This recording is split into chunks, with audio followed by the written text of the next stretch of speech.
Let's pray.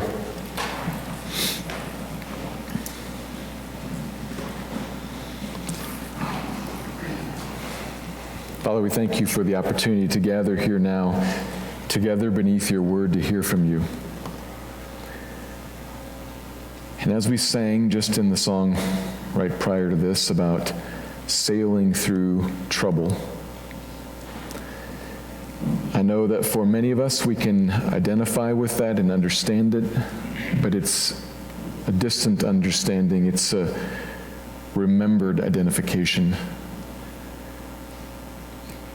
Probably others of us, maybe even unknown to the majority here, others of us probably right now are tossed by the waves, are in the middle of present storms.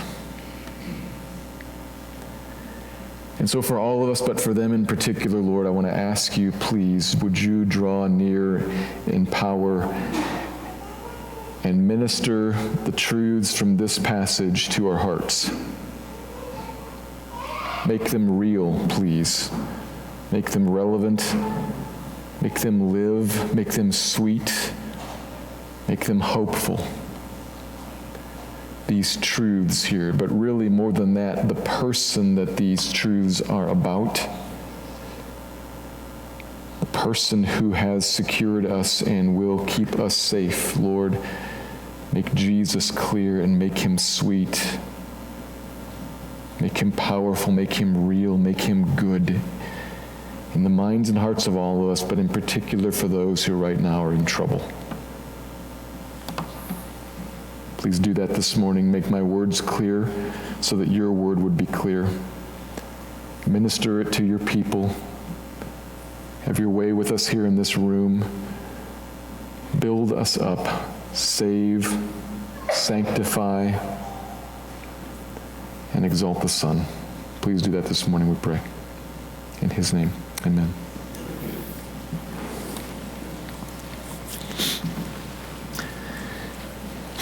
Jesus told us that in this world we will have trouble. It's the third thing you can count on: death, taxes, and trouble. Always coming our way as we travel through life. And many of these troubles that are common to all people of all ages throughout all of time, some of which then are unique to the people of God, different types of persecutions and different types of struggles. We know this, we're aware of it, and to some degree we expect it. And as a Christian, if you're a Christian, you also know a little more, something about how we're supposed to respond to the trouble. Because you know that while Jesus said that in this world we will have trouble, you also know it's only half the quote. The very next statement says, the very next right after that, but take heart, for I have overcome the world. So there are four things that are certain, actually: death, taxes, trouble, and the triumph of Jesus. You know this, at least up here. But moving that from here to here, moving that from the head knowledge that you do in fact, honest to goodness, know and do in fact trust. Moving that from the theological realm, though, that's believed truth, down to the heartfelt, life-lived out place. That can be a long trip sometimes. And to help us along that journey, God has in part given us the Psalms. Sweet truths that are given to us in poetry and song, designed to, like all poetry does, like all songs do, to appeal to us in a different way, to kind of grab us in a way that's different than, say, narratives and stories, let alone how textbooks work. All those genres are all fine and good. The Bible's full of them, and those more clearly expressing truth sort of in a didactic way, sort of genres, they're very helpful for us, very useful for us. They lay out the truths in clear ways, extremely helpful.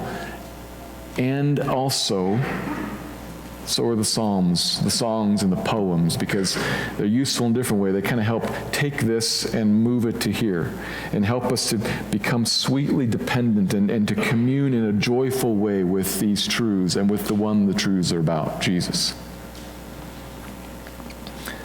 So towards that end, towards helping what we know up here move to what's down here, last week we began to look at the Psalms of Ascent, Numbers 120 to 134. All written at different times by different people. And at some point in time, we don't know exactly when, gathered together and expressed in a single collection, perhaps to be sung by people who were going up towards Jerusalem, ascending towards the temple, towards the house of God, towards the presence of God for one of the great feasts, festivals of the year. We don't exactly know. But then and now, these psalms were useful for people, sung and prayed to help them draw near to God, to ascend into his presence and commune with him. And so that's what we're using them for now, particularly with Psalm 121 in the midst of trouble. To face what's certain, the trouble, and to face what's certain with more that's certain, the hope. So that's what we're going to look at this morning. Let me read Psalm 121, and then I'll draw out 3 observations from it.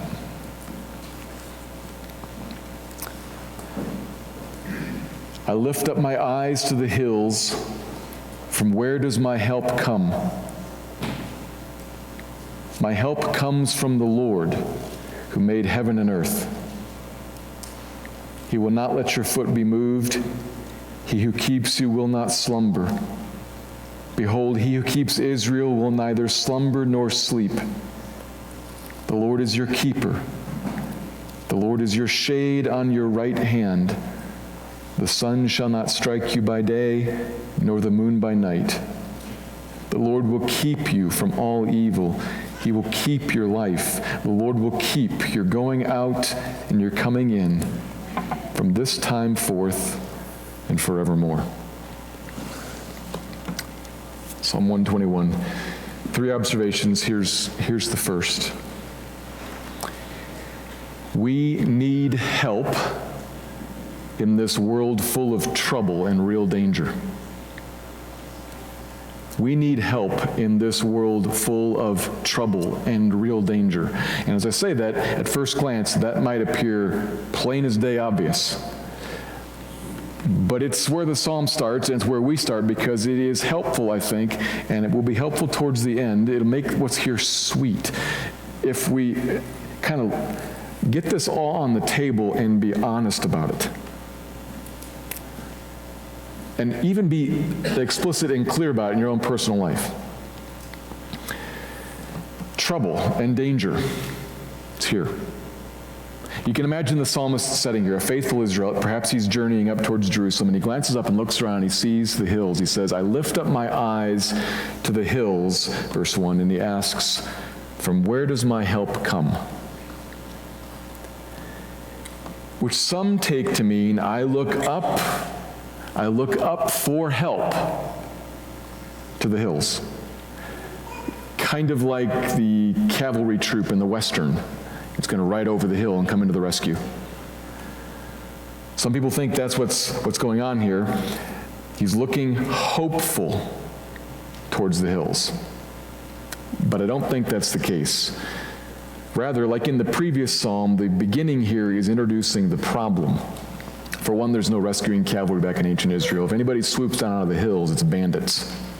It's trouble.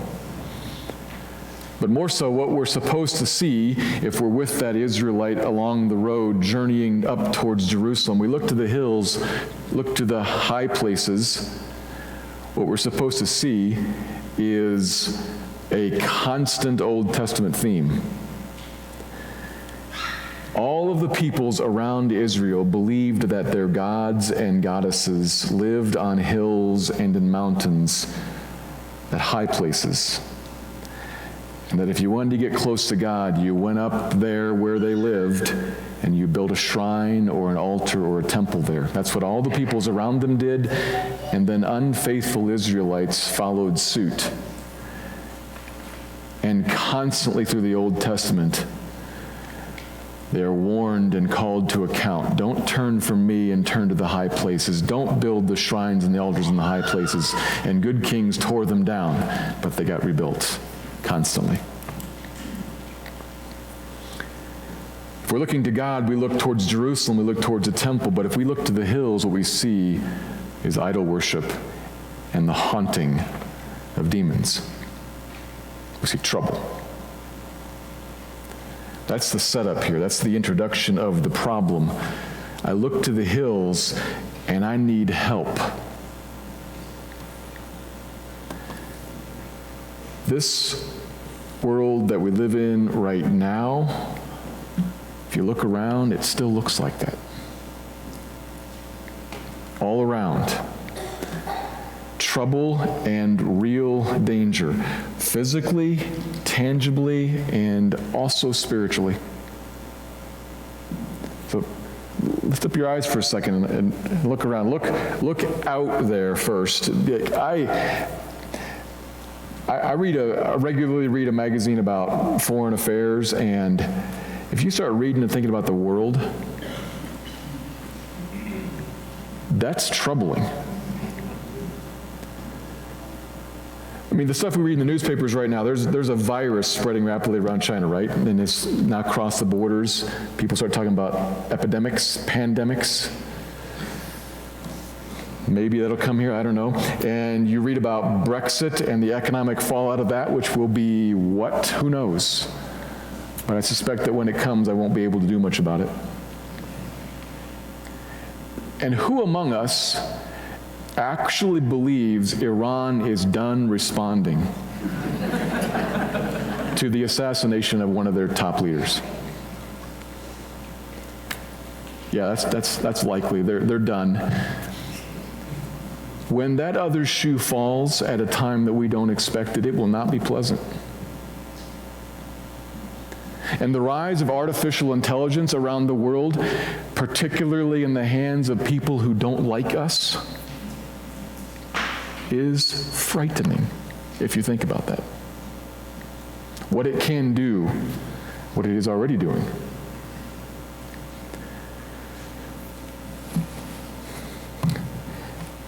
That's way out there, right?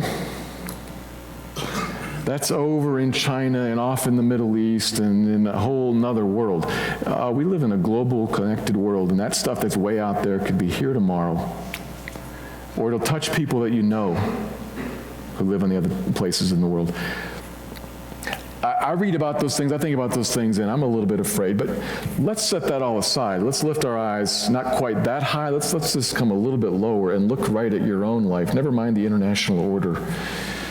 What you yourself face today in your own neighborhood and in your own house that is not just distant potential but is real. You don't have to read about it on the internet. It's right in front of your own eyes. Your own health is failing. Or that of your child is. Or that of your unborn child might be. Is that frightening? Is that a threat? Oh, for sure. For sure. Or maybe it's just a possibility as you hand over the car keys to your teenager and you say, this one's not very good at this and not very wise. Here you go. That is a common joke, right? But a real fear. This one's not very good at this and not very wise, and that car is deadly. And for some people I know it has been deadly.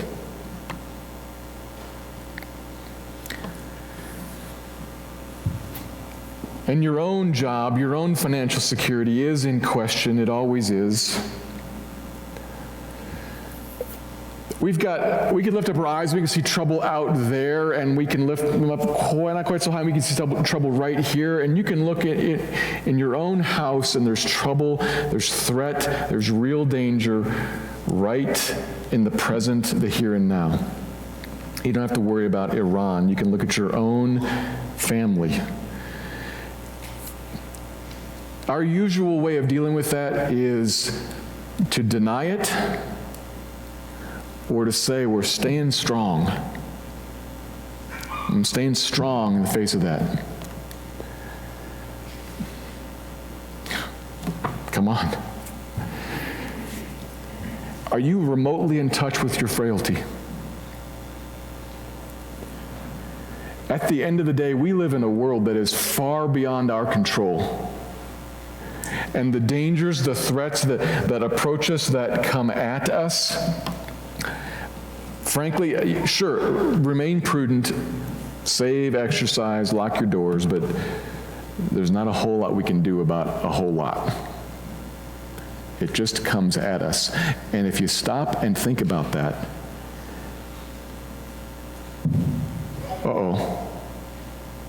it is worth stopping and thinking about that at the very beginning of this psalm and putting on the table. Now, obviously, I'm being like very general and very big categories here, that none of which may be exactly about you. But what I want to encourage you to do is get specific, pencil on paper, or in your mind, mental pencil on mental paper. What exactly is it that troubles you? Where exactly are you in danger? What makes you say, I need help?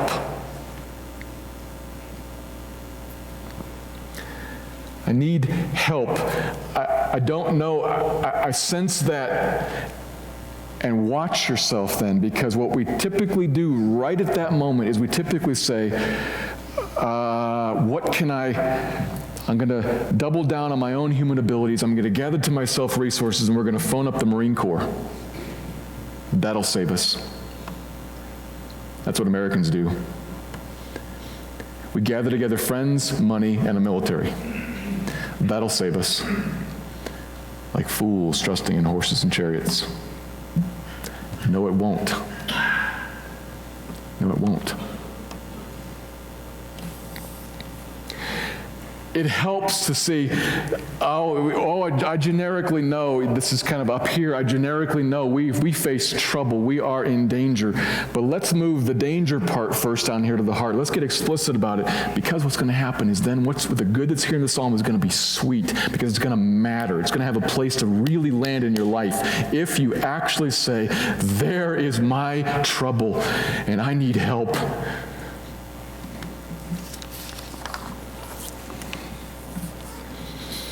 And don't stop just at the material or tangible issues in life.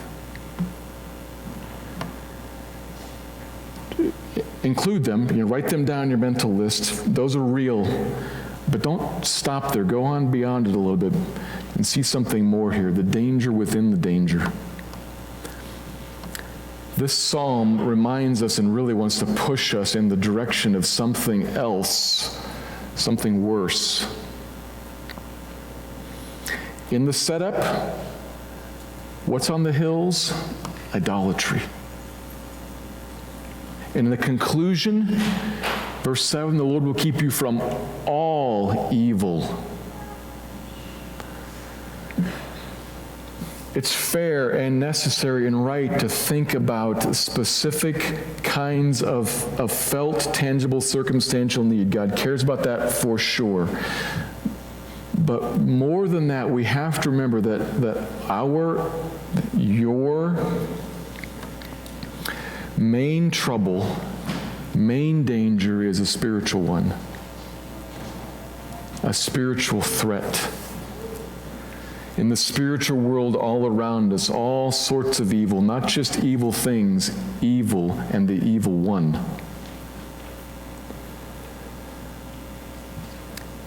Evil lurks, hunts you,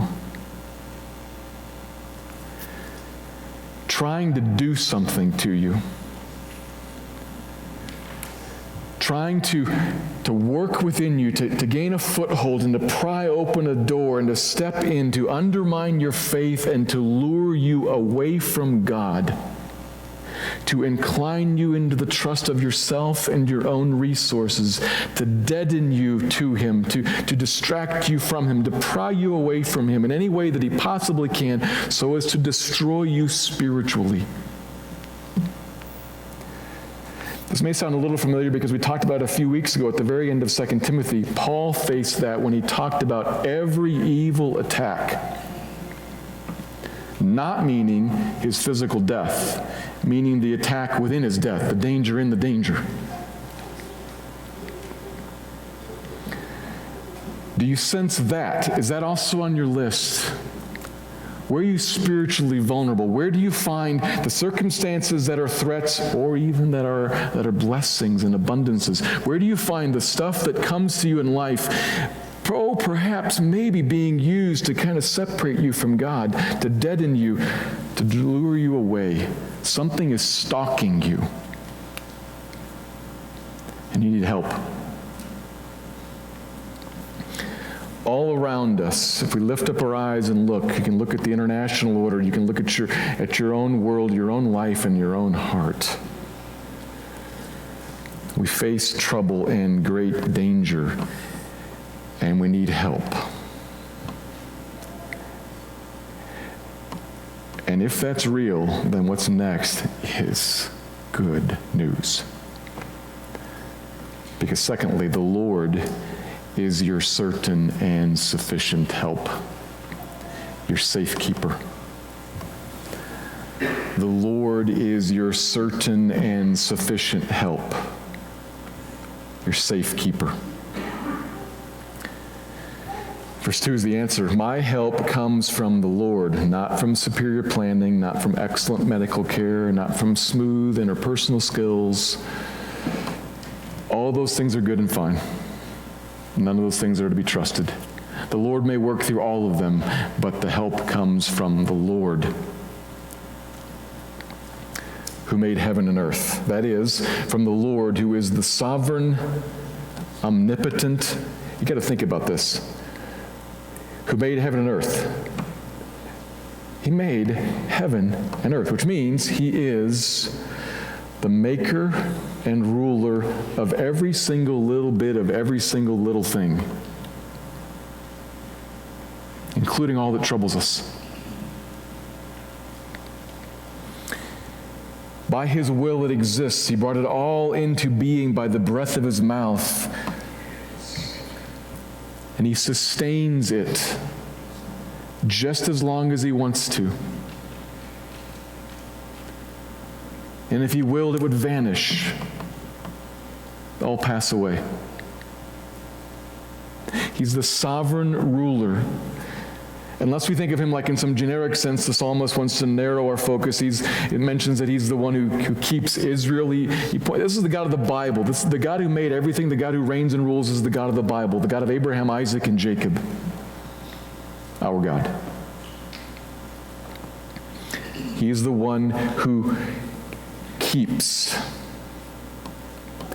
That word there comes up 6 times in the following verses here. The point is clear. I mean, verse 3 begins, he will not let your foot be moved. He's going to steady your footing. It's going to be solid. But the point is clear in how it is so creatively different home. It's just how poetry works, how songs work, to kind of repeat and modify and enhance. This word shows up in several different forms here, again and again. He keeps. Verse 5, the Lord is your keeper.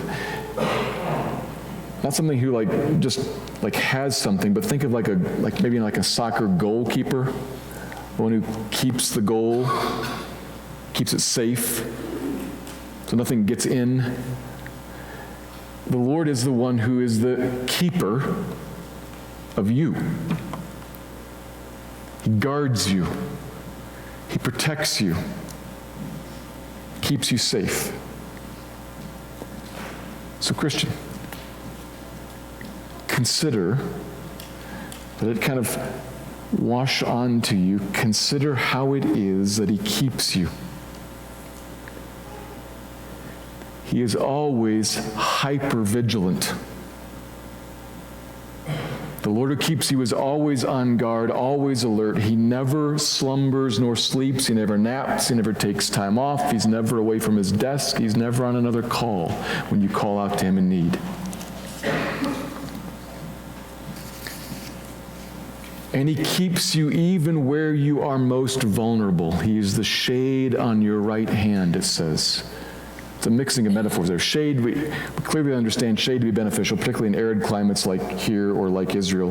There's a great big difference between being in the sun and being in the shade. We understand that, but the mixing of metaphors, that is actually a military image here. The shade on your right hand. In the day when soldiers held their shield in their left and the sword in the right's the open, vulnerable side. You're uncovered there. So right there at your exposed spot, at the point of danger, he's your right-hand shade, so you can't be struck. Not by the sun during the day, nor by the moon at night. Verse 6. Which may seem a little bit odd at first. Sun we understand, but moon striking you. Well, think about this for a second. The psalmist is picking up a very common fear, a reality from the spiritual realm, to underline the scope of God's safekeeping. Bad things live in the darkness. I'm not talking about thieves and robbers. Supernatural, spiritual, bad things live in the darkness and come alive. That has always been known. It is known right now. Halloween Eve and full moons are not just kids' playthings. Forces of darkness are called forces of darkness for a reason. There is a spiritual world all around us, and it comes alive at night. Not that it can't in the day, but it comes alive at night. The only times that I can be very conscious, that I've ever been consciously aware of being in the presence of some evil force, has been in the dark. And it's not because I'm afraid of the dark. The psalm is, without going into details, is just touching on something that those readers, and now perhaps we, would instinctively feel. The full point here is that the keeper is a shield so that you can't be struck, not by the dangers of the day or by the dark dangers of the night, by the natural and by the supernatural, by human and very obviously understandable attacks, and by those that are harder to feel and a little spookier. Night and day, 24/7, he's your keeper. And he will keep you from all evil. He will. He will guard and protect comprehensively. Verses 7 and 8. You're going out and you're coming in. All through the days of your life, one after another, you get up in the morning, you make your breakfast, and you head out into your day. You go to the workplace, the classroom, the restaurant, and the grocery store, and the mall. And then you come home to your living room and dining room table and your sofa and bed. Rinse and repeat. You go out and you come in. You go out and you come in. Day after day after day. And tomorrow and the next year and on into forever, and then after death on into forever and ever. You go out and you come in, omnipotently kept, safe behind an impenetrable shield that covers over all of your weak and most vulnerable spots, that faces the deepest and darkest dangers, and is held up by an omnipotent one who never sleeps. You are kept.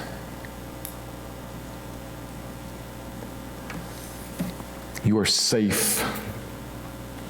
You are given present help in your time of need, the mercy and grace that is just so for right now, and will be perhaps a little different for tomorrow and its needs, but you'll get daily bread today. You will be kept safe from evil, certainly and sufficiently forever.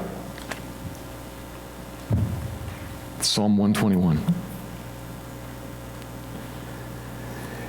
And you take that and hold it up next to whatever you specifically wrote down on your piece of paper or your mental piece of paper. You take it and you put it up right next to that. These things that you say, I need help. This is a threat. This is a danger to me. You hold it up, and what this says is, here I am. Help. Present and mighty, here right now. Certain. So breathe a sigh of relief with that. And then breathe in some hope. This is going to be okay.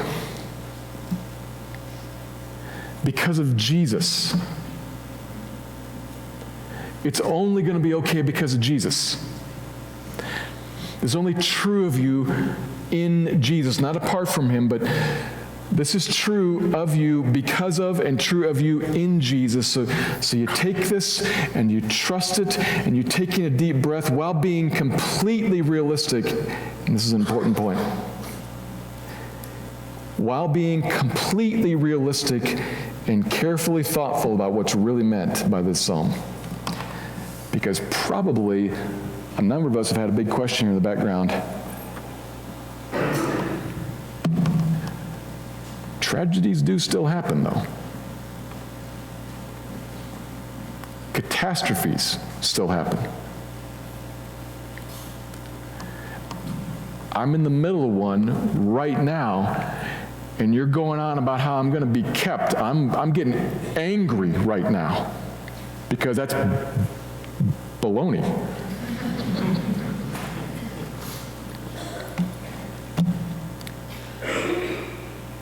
We've got to be completely realistic about this.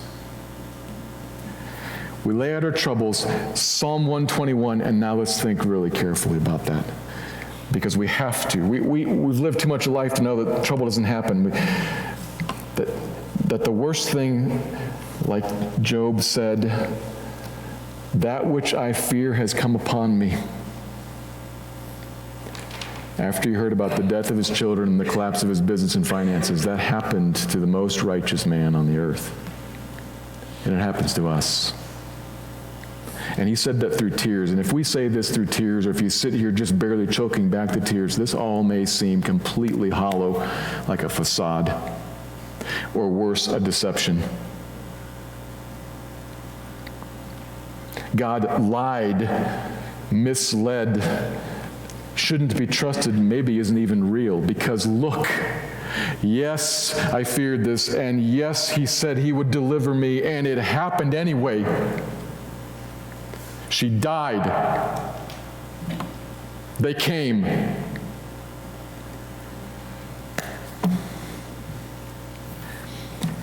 We have to think really carefully about this.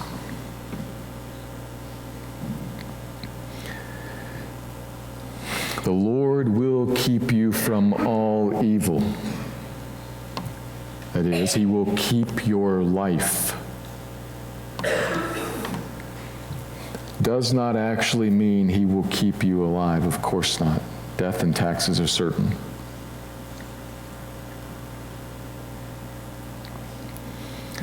He will keep your life.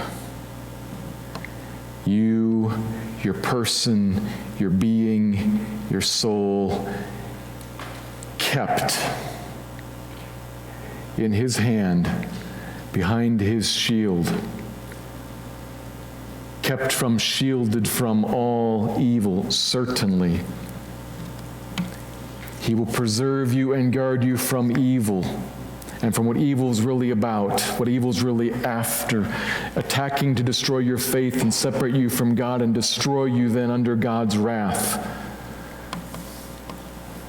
Apart from him, we would be hopeless against that. We could not resist that temptation. We would fall. He promises, I'll keep you, I'll keep your life, I'll keep you from every evil, from the danger within the danger. and I will not allow anything to separate you from me. This is true of us, just like it was true of Jesus. Jesus has walked this very path before us.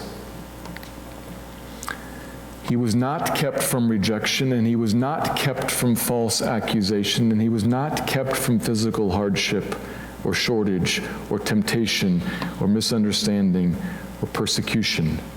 He faced and endured a lot of trouble. A lot. Was left alone even, think of him in the wilderness, tired and hungry and thirsty and keenly aware of his own vulnerability as he faced off against the evil one himself. And Jesus responded how? He didn't look to his own resources. He looked to his Father in heaven and trusted him faithfully and found him to be a keeper. Day after day and year after year is going out and is coming in. Jesus faithfully depended on his Father, and his Father faithfully kept him all the way up until the very end, when what happened? He didn't keep him. You know the story, but think about this. I am coming back to how this helps us. Jesus walks through trouble. Jesus is faithfully kept near the Father, in the hand of the Father, in close fellowship with the Father, faithfully all the way up until the very end, when the Father hangs up the phone and walks out of the room and withdraws the shield, and the evil blow strikes him. What? Why?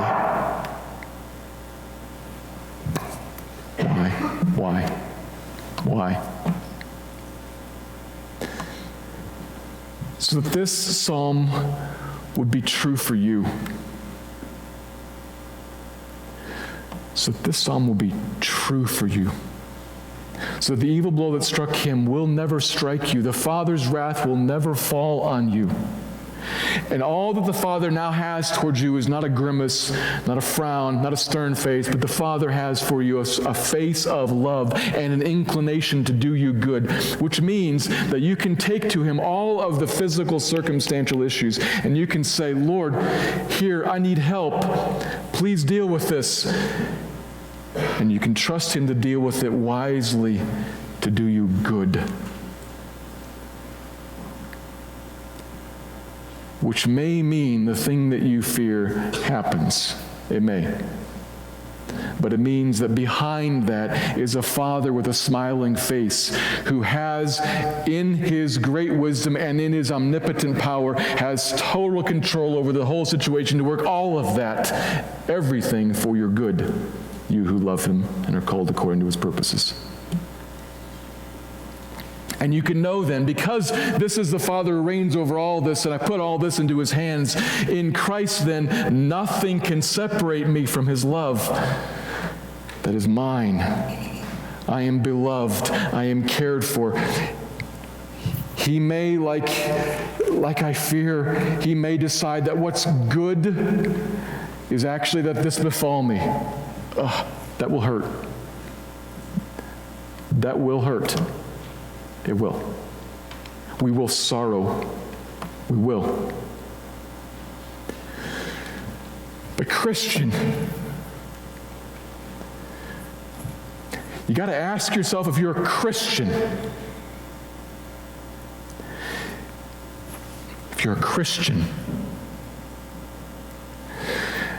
then something else bigger is bigger.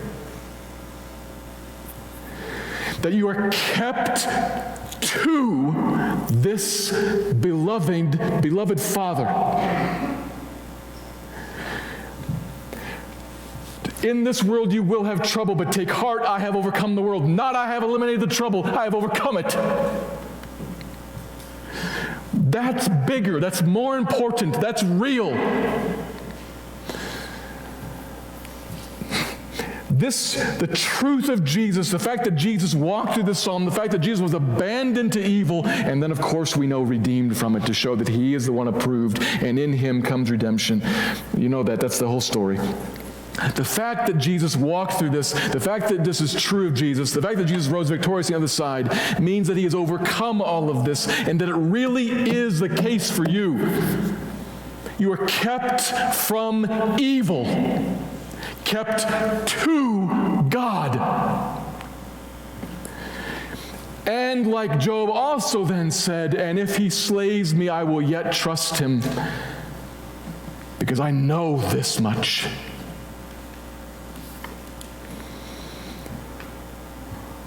To be kept to God is to be kept to life, and is to provide a spot where really and truly and honestly I can rejoice even while sorrowing. And why does the sorrow come? Why does it come in that degree, in that moment, to that extent? I don't know. I'm not God. I can't say. I'm not going to try. I got some theories, but they're not worth elaborating on. The point is, when I don't have any theories and it doesn't make any sense whatsoever, the truth of the psalm is, oh yes, thankfully, I have opened up to me an avenue of prayer and I can ask, and God, like any good parent, is in fact inclined to give good things. But God, unlike any parent, is so sovereign and so masterful that he can steer everything for good. And he does. He does. For you, in your life. Is that good news? Or do you find yourself still saying, but the thing I really wanted, he didn't give me? Are you a Christian? Are you a Christian? Are you a Christian? The thing you really wanted, he did give you. He gave you Christ. He gave you himself forever and ever and ever, and promised to shield you from anything and everything that would separate you from that great, glorious gift. That is good news, Christian. And it's critical that you settle that for the real life lived out joy of the fellowship of God. Because if you don't settle that, then everything on the list, the dangers and threats and fears, when they come up and when they actually befall you, will send you into a tailspin, and you won't have any ground to stand on. You got to settle, is the good news that I have Christ and will never be separated from him, will be kept. God indeed will keep in many other ways, thankfully. But this is the core of it. Safe from all evil. He will keep your life. He will keep your going out and your coming in from this time forth and forevermore. That is good news. And the last point, which is short. Preach this truth to yourself within the church community. Preach this truth to yourself within the church community. This is a small but a helpful point in the journey from here to here. If you notice something about the structure of the psalm, verses 1 and 2, where the problem is laid out and the simple answer is given, is all in I and my language. And where it's pressed home and elaborated on and poetically described, 3 and following, is he and your language. The voice changes. I lift up my eyes. He will not let your foot be moved. The voice changes, which tells us something about how we are to encourage one another and how we are to talk to ourselves, to take our thoughts captive and submit them to the truths that we've just been talking about. I lift up my eyes. There's my trouble. My help comes from the Lord. Steve, he will not let your foot be moved. Steve, he will keep you. Brother, sister, he will keep you. See, we talk to each other. We talk to ourselves and we talk to each other. So it tells us something. The Psalms are meant to be contemplated, are meant to be sung, but in a real way they're meant to be preached. Brother, sister, you know this, so hear it again carefully and prayerfully. The Lord will keep you from all evil. Set your eyes on the danger within the danger. Cry out to him about the danger, but keep your eyes on the danger within the danger. He's got you. You're safe. He's good. Trust him. We're talking to ourselves until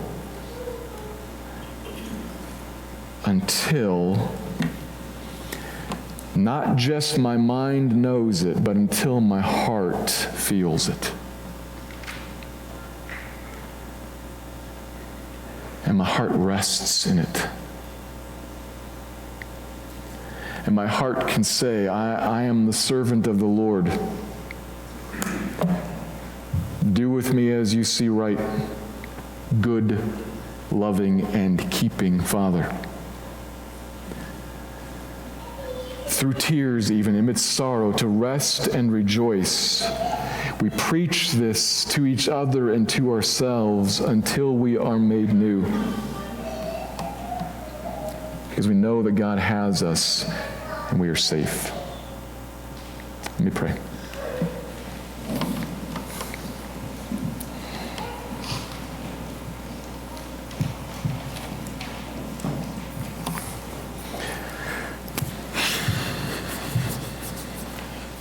Father,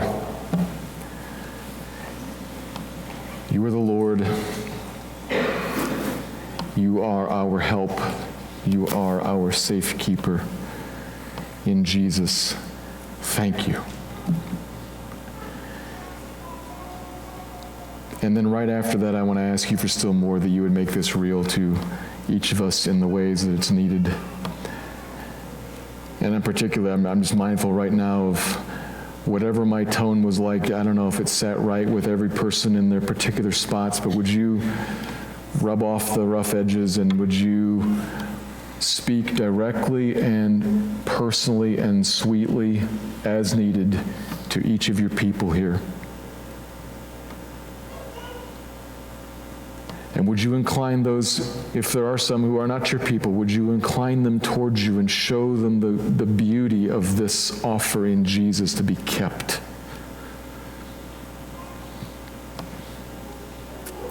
You know what's needed for whom.